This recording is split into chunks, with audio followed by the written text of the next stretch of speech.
Good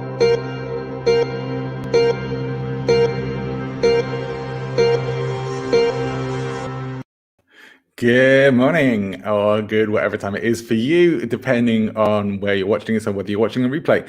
So it is February the 2nd, and I am John Ball here with the Daily Present once again. And today I'm going to be talking very briefly about modes of persuasion, essentially Aristotle's modes of persuasion, sometimes known as rules of rhetoric or rhetorical devices.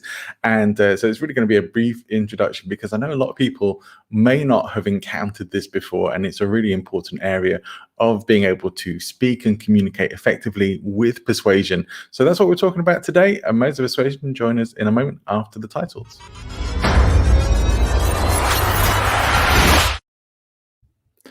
Okay, so welcome back. It's great to see you on here. Today I'm talking about modes of persuasion. Before we get into it, if you are not already following us on YouTube, please do give us a like and subscribe. It's really easy to do. Go to Present Influence on YouTube, click like, click subscribe, click the bell button, and you will be notified of all our videos, especially when we're going live as well. So if you want to come and join us live and join in with the chat, that's the best way to get notified and come and join in. So please do feel free to put any questions or comments into the chat box and join in with what's going on the screen. And as I said, I'm going to talk about modes of persuasion. Now, I am a presentation specialist, and that's what I classify myself as someone who also teaches tools and methods of influence and persuasion. One of the key core concepts here in persuasion is being able to understand the tools of influence and what actually they are based on. Now, one of the earliest tools of persuasion and influence comes from Aristotle in his book on Rhetoric, and it is really ancient times. I think I have to say, as someone who is fascinated by the world of persuasion and influence, and particularly focused on ethical persuasion and influence, it was really fairly recently that I heard about influence and persuasion through the point of view of rhetoric, and that was from watching a TEDx talk by Simon Lancaster. Now, I was lucky enough to bring Simon Lancaster onto my Speaking of Influence podcast. That was just a few weeks ago. So if you want to check out that episode, Simon is a political speechwriter, and he's the person who first introduced me to this whole concept of rhetoric and rhetorical devices, which I had never heard of before. One of the reasons why most of us have never heard of them before is because these things are not commonly taught in schools, in the general education system.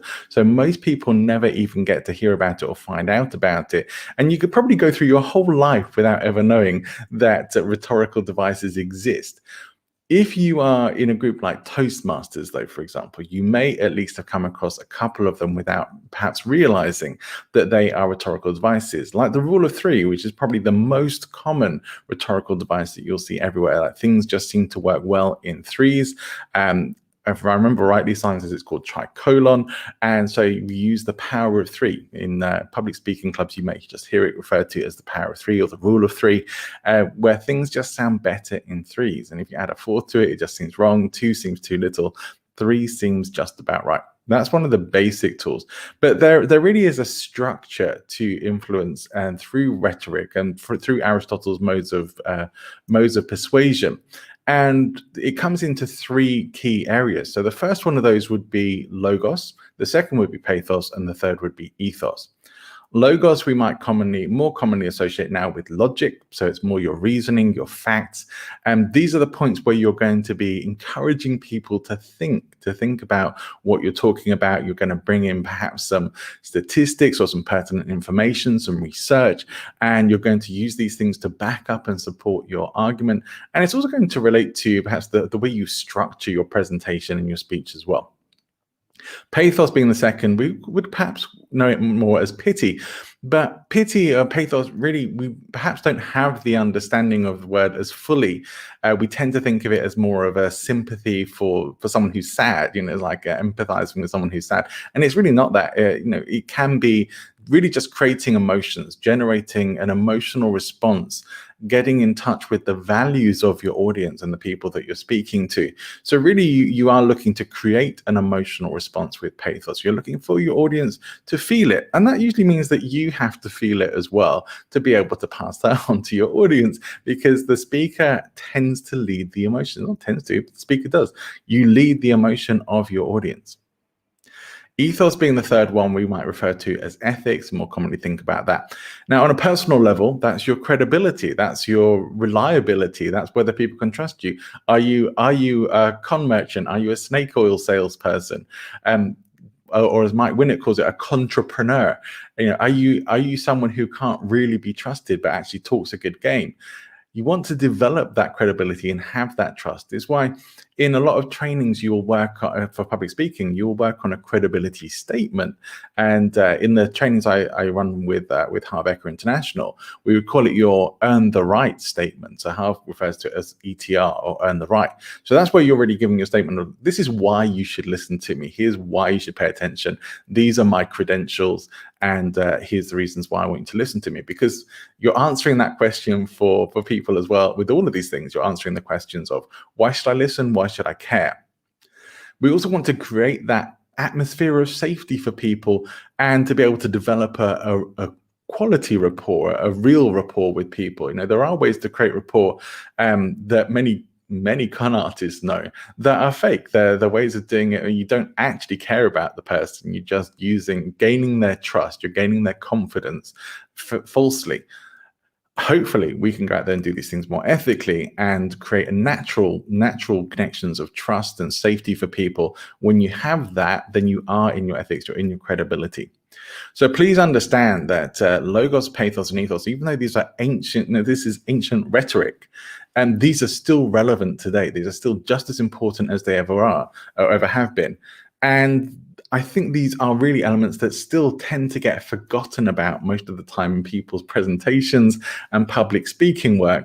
And yet, if you see certain people who are great, passionate, great speech makers, you will often find all of these elements in there. So look at any particular speech that you've ever felt emotionally moved and touched by, or persuaded by, or strongly affected by.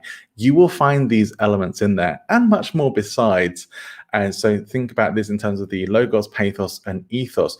If you want a really good resource for being able to understand some of these things on a bit of a deeper level, I do recommend Simon Lancaster's book, Winning Minds, which will give you an introduction to this.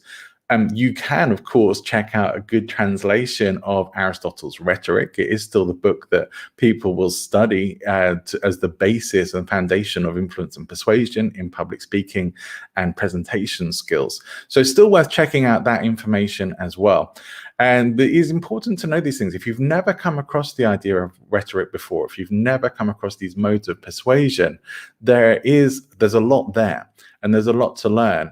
And you will benefit from knowing it, not just from being able to see where it's being used around you, but being able to use it yourself in terms of being more influential, more persuasive in the things that you say. So that's pretty much it for today's Daily Present.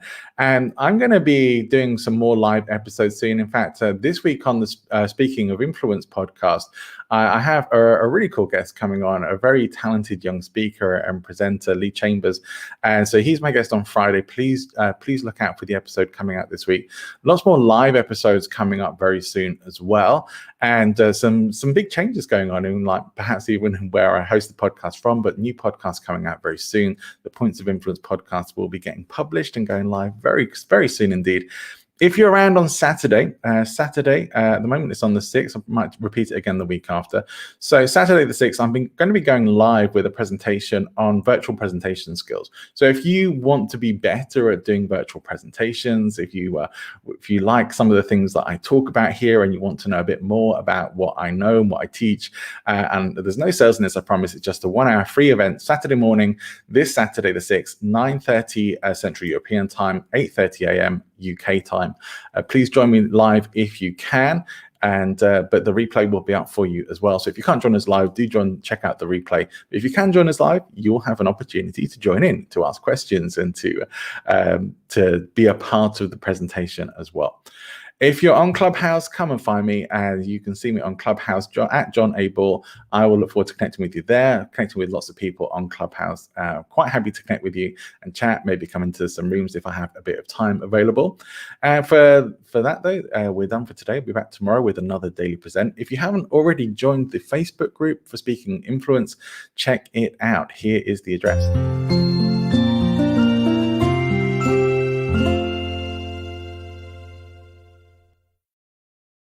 So I look forward to seeing you again tomorrow, another day for the Daily Present. Have a great rest of your day. See you next time.